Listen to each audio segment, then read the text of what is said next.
আমার সাজতে আর সাজগোজ দেখতে দুটোই খুব ভালো লাগে।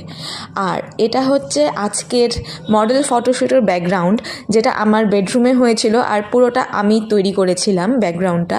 আমাকে যদিও মেকআপ আর্টিস্ট বলে দিয়েছিল কী কীভাবে করতে হবে, কারণ ও প্রেগনেন্ট ছিল সেই টাইমে, আর ও নিচু হওয়া উঁচু হওয়া একটু মুশকিল ছিল তাই। আর মডেল আমাদের রিবন। আর আজকে শ্যুটটা শুরু হওয়ার কথা ছিল সন্ধ্যে 6টা থেকে নাকি 5টা থেকে, এখন ঠিক মনে পড়ছে না। বাট শ্যুট শেষ হতে হতে 11টা বেজে গেছিলো। তো একটা শ্যুটের পেছনে যে এত মেহনত থাকে, আর এই বাচ্চা মেয়েটা পোজ দিতে দিতে আর রেডি হতে হতে ভীষণ অসহ্য হয়ে গেছিলো।